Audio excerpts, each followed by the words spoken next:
Questions I have for men on behalf of all women. We would love to know the answers. One, have you ever fantasized about your wedding? As a matter of fact, a lot of young boys do fantasize about their wedding. As soon as we're old enough to have feelings for girls, we start thinking about the type of women we're going to grow up to marry, and we start thinking about the type of wedding we're going to have. But here's something a lot of you ladies aren't going to want to hear. Y'all are the ones talking guys out of having these feelings. When little boys openly talk about the type of wedding they have, there is a certain group of women who will shut them down because they are a guy and it is not their day, it is her day.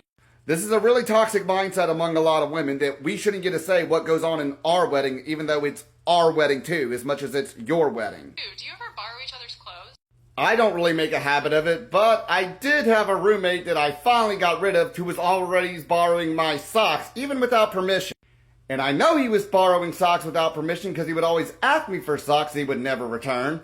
And after moving out, I finally got rid of the mountain of clothes he continuously left in front of the washing machine.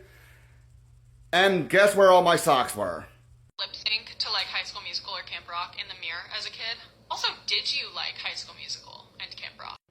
At the time, yeah, I kind of liked the first High School Musical.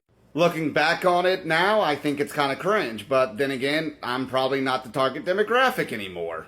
As far as lip syncing it, nah. By the time that movie came out, I was starting to enter my adolescence and I was starting to discover hard rock and heavy metal, and that was my jam.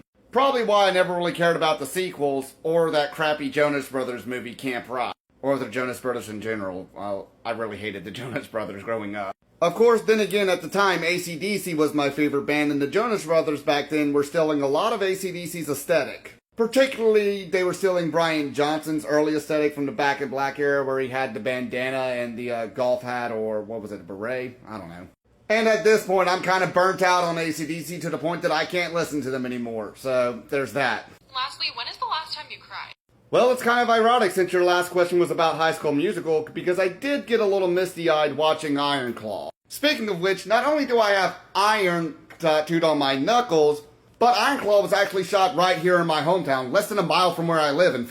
But I wouldn't say I cried during Iron Claw. The last time I cried was when I first discovered Sabaton. And I discovered Sabaton last summer after they covered the Motorhead song 1916. And if you want to know why they made me cry, just go watch the video for 1916. It's available on YouTube and it will probably make you cry too. And again, Sabaton does a lot of songs about history and war, and a lot of their songs are extremely emotional and depressing. How many wasted lives? How many dreams that fade away? Broken promises, they won't be coming home. Oh, mothers, wipe your tears, your sons will rest 1,000,000 years. Found their peace at last as folks on a friend and forgive. And they knew they would die. Gallipoli! So yeah, there definitely wasn't no lip syncing going on. I actually know how to sing. When freedom burns, the final solutions, dreams fade away and all hope turns to dust. When millions burn, the curtain has fallen, lost in the world as they perish in flames.